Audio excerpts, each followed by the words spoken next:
not be lit and it's lit. Oh, that's just the little icons. Okay. Pretty, Icons are off. Yeah, you're good. we're good to go. Okay. This has been up for a while, so I'm sure you all had a chance to read this, but we're going to theme Drupal 8 with Twig, but unfortunately we're actually not going to build anything here today. We're just going to kind of learn how to do things. So about me, my name is Kint Robinson. I'm an Aqueous certified developer. I'm a front-end specialist in Drupal 7, but I don't really do anything in Drupal 7. Most of my stuff is Drupal 8. And by most, I would say everything besides like support work for our ongoing projects. Just a little bit more about me. These are some of the things I like. You know, we got Marnie over there. And yeah, some local stuff for me. See here, so I'm a Canadian. Grew up in a town called Watson, Saskatchewan, population 800, also with a giant Santa statue. Who's your hockey team? What was that? Who's your hockey team? Maple Leafs. Okay. Yeah. Had I been prepared, I could have played that shithole montage after, but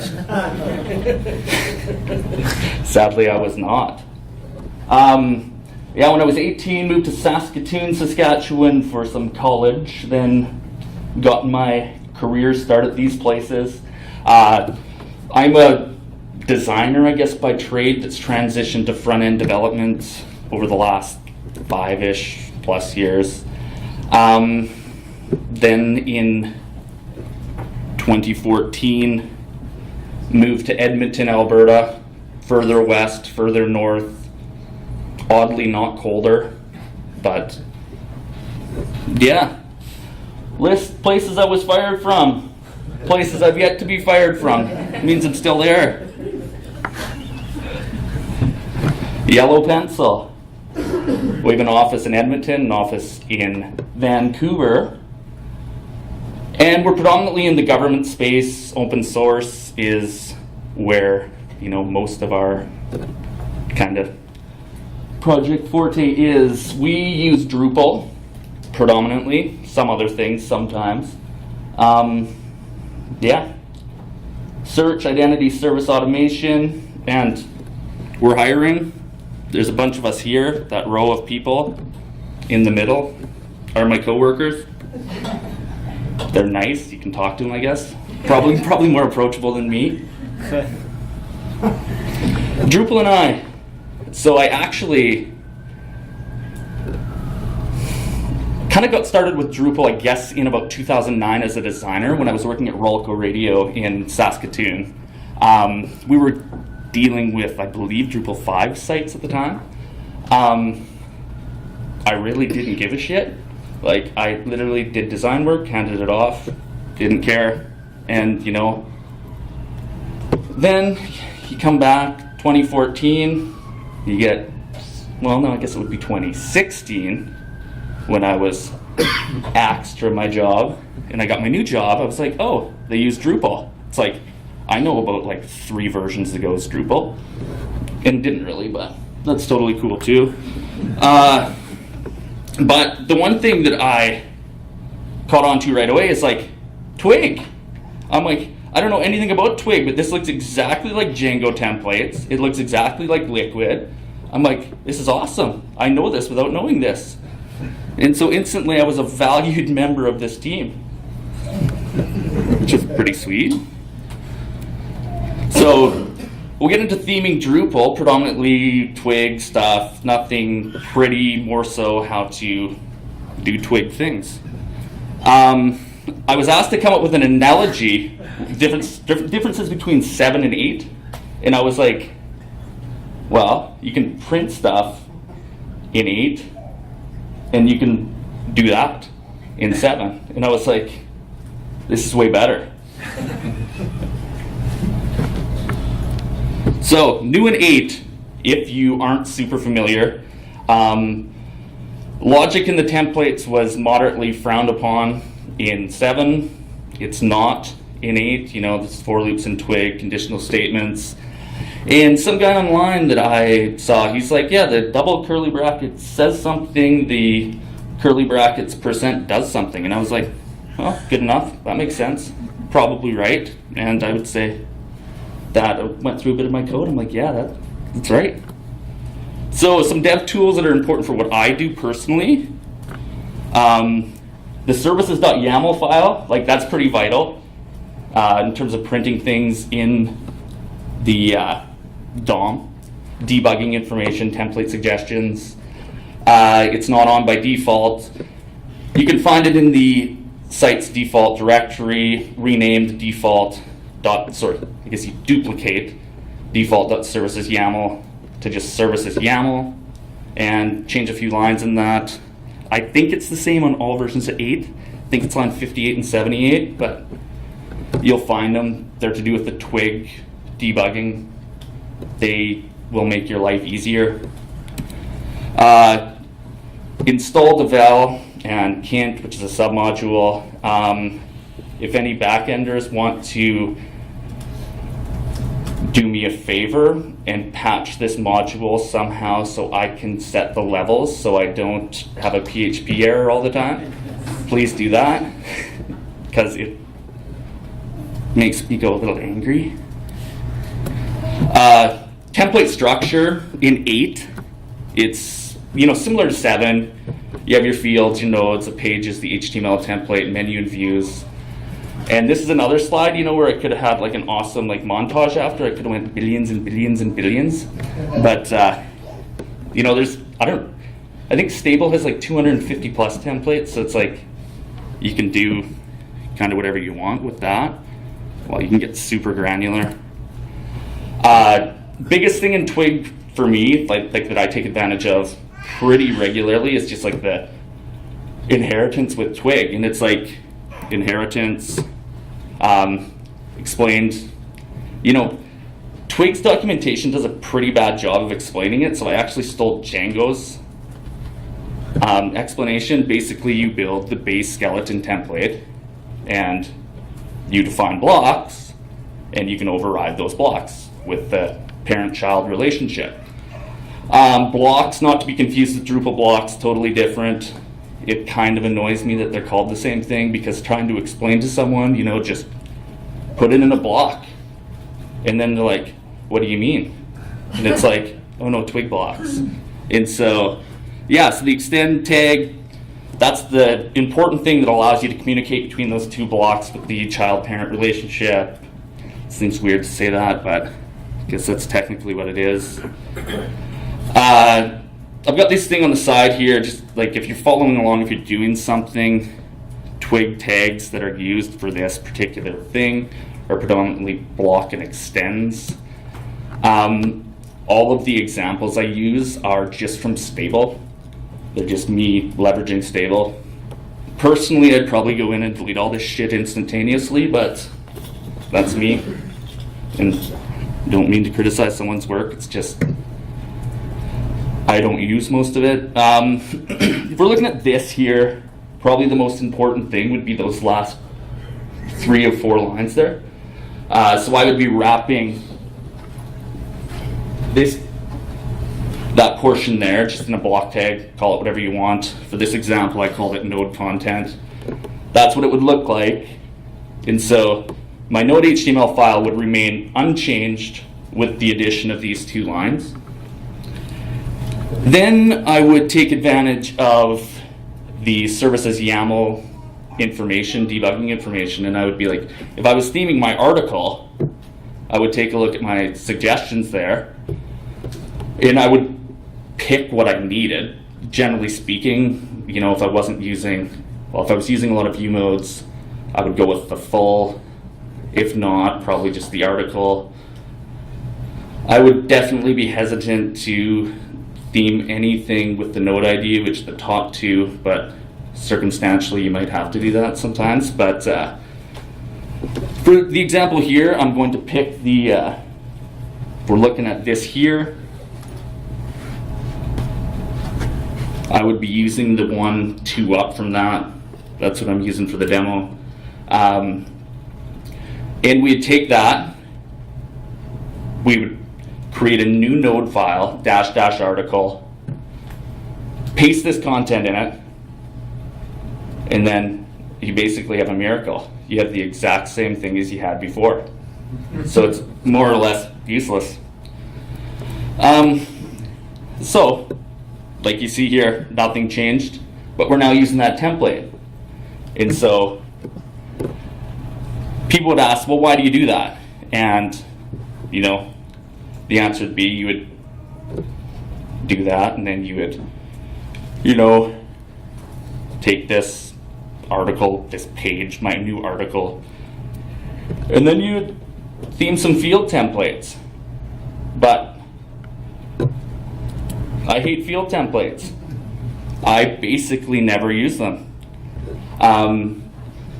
So predominantly what I do when I'm theming front-end sites, just because I feel I can control the markup way more, is I leverage Kint to get basically any variable from the node I need.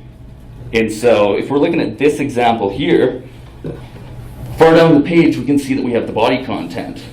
And so what I would do is I would look, we're in content, so we'd go content.body.0, and then in the text array, so if we outputted that, we would then have that exact array there, that information, your body text.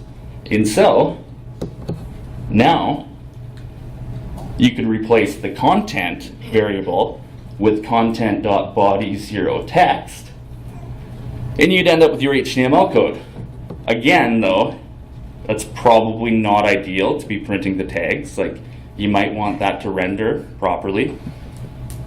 So we move into Twig filters to kind of take care of that, and we'll go back to using that data in just a minute here. But filters are things that you apply to your variables that come into your templates, and they're basically manipulators. Like, they can do date conversion, date formatting, upper and lower case if you wanted to do that for some reason, not CSS. You can also use, well, you can go to Twig, read about them. It's a pretty, like, generally speaking, they have a 2-line description. They're really just manipulators. So if we applied the raw tag, for example, we would then get our properly formatted paragraphs. And so we haven't touched a field template, but we have that data in our template now looking exactly as we would like. But, you know, that's kind of not ideal. Like, well, I wouldn't say it's not ideal, but it's like, well, now we just have body text in there. So we've now replaced the node with body text. Well, we need more info in order to make this work. And so it's like, generally speaking, what I do is, I know just from playing around, but I try and get all the data I can inside that template. Sometimes it lives within content, or it's easier to access from within content. Sometimes it's in the node variable.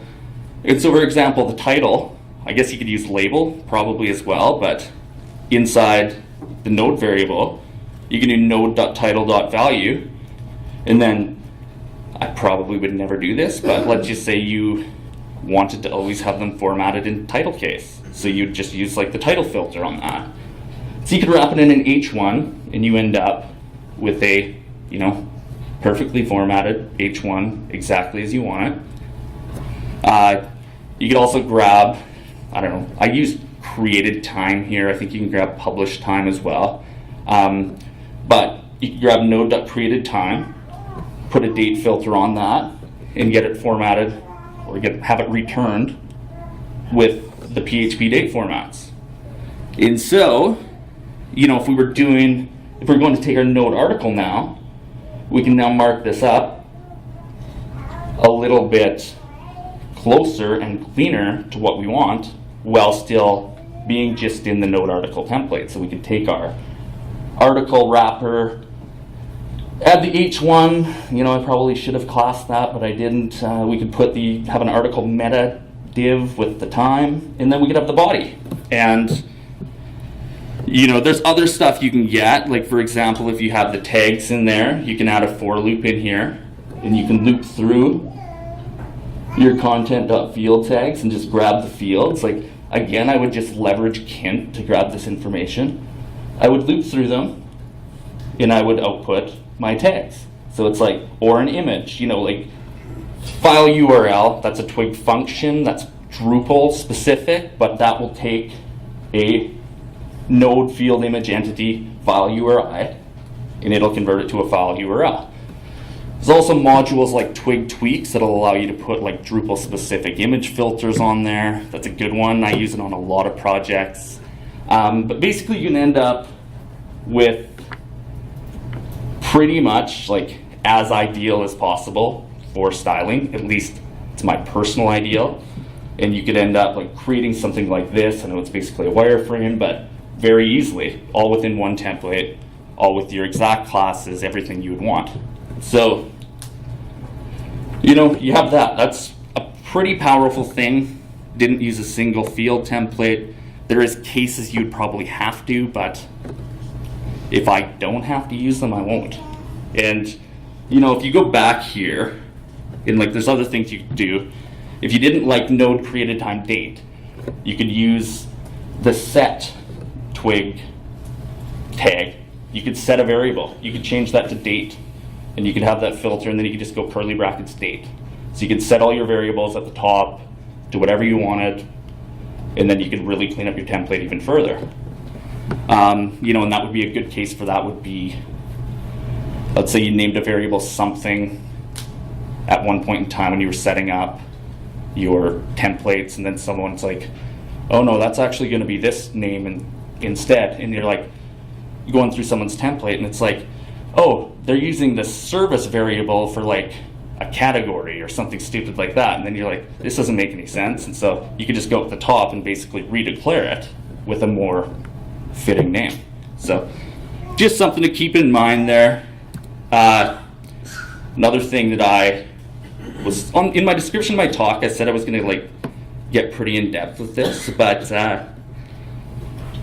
you know, we're always at kind of a, well, I feel we're going to be at a bit of a time crunch here as we get into the next thing. So I'm only going to briefly touch on macros. I would say like the best way of describing it, comparable to functions in like any kind of programming language. They can be put in any template. I don't tend to put them in templates. Like I will import them into templates, but I usually keep my macros as separate templates. And they need to be imported to be used. This would be like a macro that would generate a menu. This is from stable. This is the stable macro. One of the things to just be aware of when you're dealing with menus, if you're doing multi-level, I find it incredibly frustrating, but you need to go in and make sure all of your links are show as expanded. And also in your menu block, you need to specify how many levels you want to show. It's like, you can like beat yourself over the head trying to figure out why you're not getting your nested menus, and it's like literally a drop down. And so in this one here, you know, if I was to explain it, it's the macro named menu links. You're passing in items, attributes, menu level. You import it.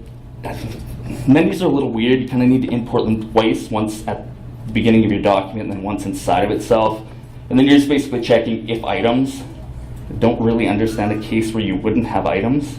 But then if you have the menu level 0, you use that UL with the attributes. If you don't, you use just a regular UL. And then you loop through items, and if it's below, which means it's nested to a new level, then you call the macro again, and you basically generate it inside of itself, and it cascades down until you have the whole menu chain. Again, to use these, you need to import them. Import self is just importing itself on the same page. Menus is, you can call it anything, but you need to make sure if you call it menus, you initialize it as menus, and you use menus throughout the code. this is the best way of doing menus as far as I'm concerned. There's lots of themes that you can kind of pick apart and tear apart. Like I said, I don't want to waste a ton of time on it. The best I can do, like if you want to come chat with me later if you don't understand these, I can definitely take that time, but I just want to move forward into the next part. And that's the reducing module reliance. And like, a lot of times with Drupal, I find that there's like this module-driven development kind of ideology when people are like, oh, I need Google Analytics on here. Let's install a module. And it's kind of like, why? And it's people are like, oh, because I need to change my like UA key or whatever. And it's like, does that ever happen? Like, it's so rare. And it's like, why do I want to add all this code to change a line? And it's kind of like, there's that. We have the same thing with Google Tag Manager. People are like, okay, well now we have a Google Tag Manager module. And you end up with like this kind of train wreck of modules that are just a couple lines of code, and you add way more just by installing the modules. So one of the things that always frustrated me was share widgets. It's like, these are so easy. Why do I need to install a module for a share widget? It's like, I can grab, like, well, if we were making something like this, which would just be our body tag with a share this thing at the bottom, we could literally just create some markup. We could use the Twitter link, the Facebook share link, all of them have a link. And what I would do then is I would just save this thing as an include, save it as like share.html.twig, create an includes folder in your theme, and then you have this thing. But, you know, now what do you do with it? It's not part of any real template in the ecosystem of Drupal, so it's not instantly going to be recognized. So we would go into our article, for example, and below the body tag or inside the body tag, I would just include it. And so you just go at your theme name, which for the demo I just chose PNWDS. You'd reference your includes folder, and you'd add the share thing. And then you'd get that code pulled in. I use includes for SVGs, for all kinds of things like that. Any kind of code just to clean up my template. I'll use includes or partials if you want to call it that, but just use the include twig tag, and we'll end up with that markup from this slide inside our article template. So then we'd add, like, you know, if we wanted to make sure like we pop this up in like a sized window, which we probably would want, we would add a little Drupal JavaScript, put it in the JS folder, you know, attach it with the attach behavior or whatever. You know, just write a simple 3-line or whatever on click, window open, grab the URL, pop it up into whatever size window we want. Then I'd go into the libraries file, which is part of every theme, and just add these lines. Like the share, if I have the dependencies that I'm listing there, I would include them.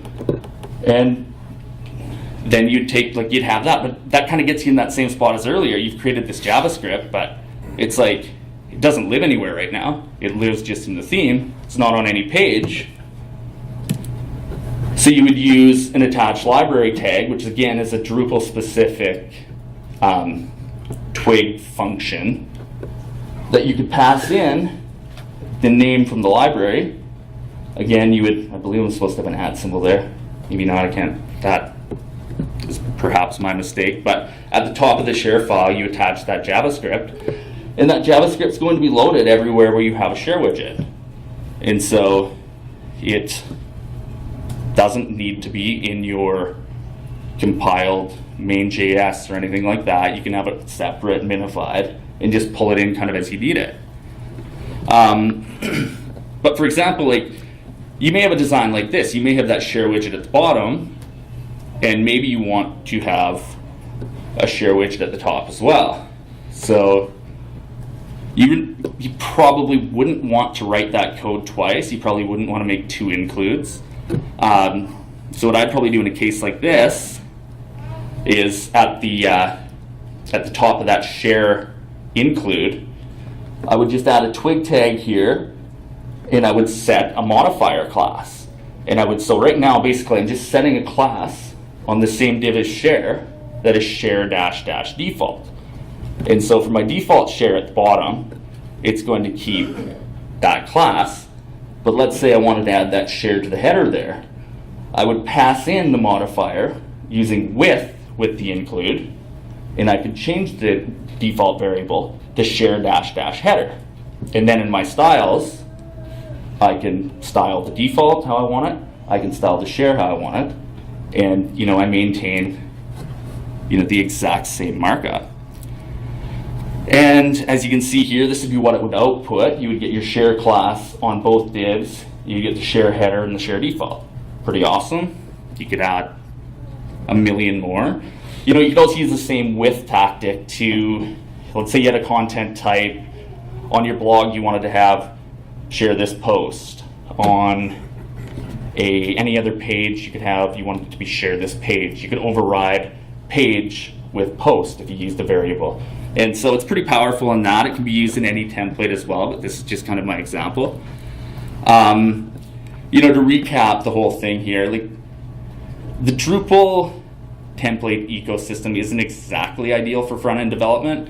What I showed you earlier with like being able to include as much as possible in the node, template, that gets you, I wouldn't say a little closer to components, but at least it enables you to not have, well, we could have easily had 5 or 6 templates for node article, when it's like, to me, that's totally unnecessary. And it's like, with this, you can get it down to the node and the inherited node.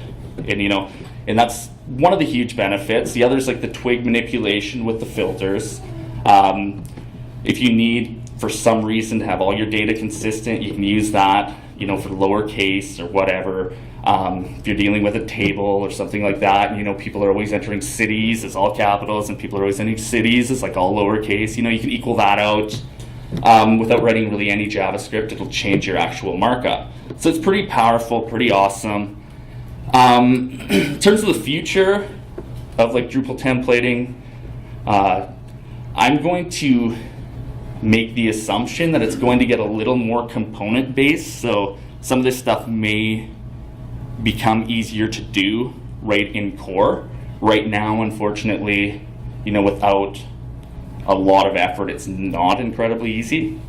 That's just the kind of reality of it. So this is one method. I'll try and get these slides up like ASAP so you guys can go through them. I'll also be around. I guess we're last session today, so I'll probably consume some beer pretty soon. And so I may not be, if I'm around, feel free to chat. I love talking about this shit, so. Yeah, and all day tomorrow I'll be here so we can chat. Basically everything I grabbed and put in my slides you can find on the Twig docs, Drupal docs. There's Drupal specific Twig filters that you would have to go to the Drupal docs in order to find. Same thing with the functions. Yeah, and this is where you can kind of find me, my personal website there. Twitter, feel free to ask me any question that you think I might know. I will respond. In my Drupal username. I am not as involved as I'd like to be in the community, so I hope to change that. And so hopefully you'll see me actually doing things. Feel a little bit shameful with the 0 commits and that type of thing. So yeah, we probably have time for questions if anyone has any. Yes? You mentioned the attached library. Does that attach it like wherever the rest of your theming and JavaScript and stuff are inserted? I believe the Drupal compression will grab that and be smart enough to put it in with the rest of the JavaScript, but it will be specific to where it's included. If you only included the widget on certain content types, I don't believe that JavaScript is universal site-wide. Someone with more knowledge on how the compression in Drupal works might know the definitive answer, but it'll only load when I template. There you go. Where would we find some of your slides? I think all the slides go on the Drupal Summit website. I can probably upload them to slides.com as well. Just at me on Twitter and I'll give you those links when they're ready. I don't know when the slides, I don't know if it's instant, if I upload them to the Drupal Summit website, if they go on my page instantly, but they'll be up there as soon as You can also possible. edit your session, and you can go in and edit your session. Okay, and I can add a link there? Yeah. Okay.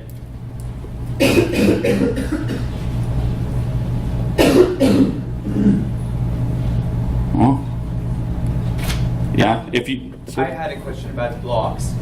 I just, maybe I was not paying enough attention, but I just didn't see what was the point of you declaring a block. Okay, so if I had, so let's say I had a node template, the initial node template that I used, and I wrapped that in the node content block. And let's say I had 7 different node content types.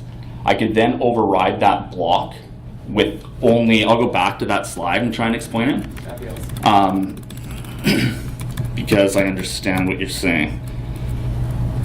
Okay, if we took the, the content attributes content div at the bottom there, you wrap it in a node content block. You can call it whatever you want.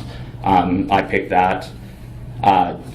Then every single content type is going to get a file name suggestion.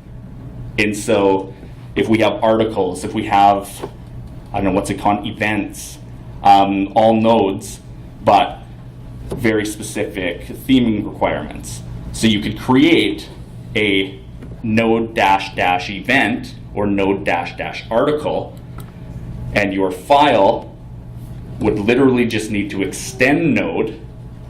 The file name would be node dash dash article or node dash dash event.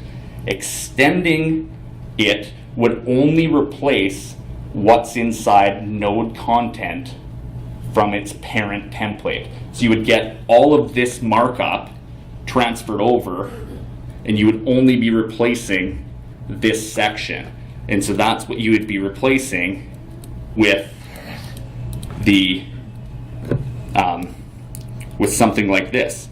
So you're now overriding the block from the node template.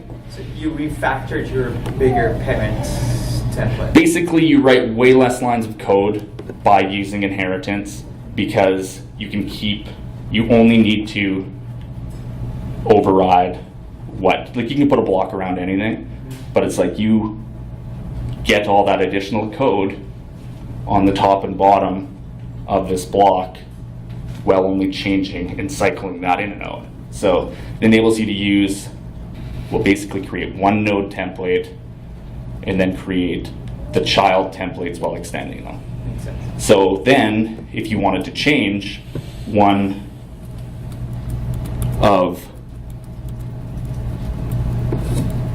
let's say for some reason you wanted to change any of this code, like the H2 title attributes, H2 for some reason, you would change that here, and the other pages would automatically get it.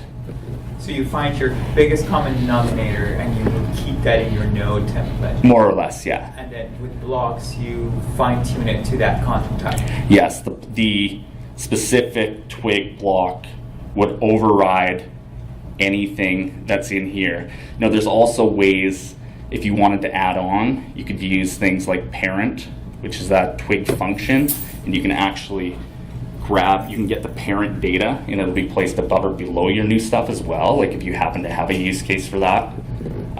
That's a good function that would enable you to do that as well. So it's another use case for blocks that isn't specific to replacing. That would be like adding in addition, and it would work with like the same thing in your, say you had a sidebar or something like that where you wanted to maintain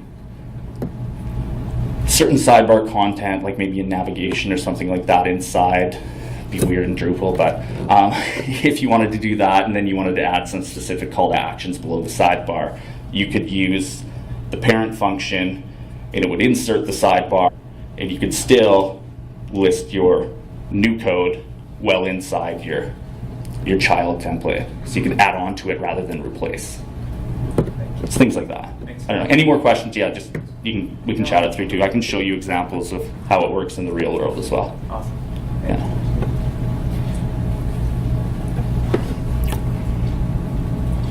Well, are we ready to pack it in and call it a day, or?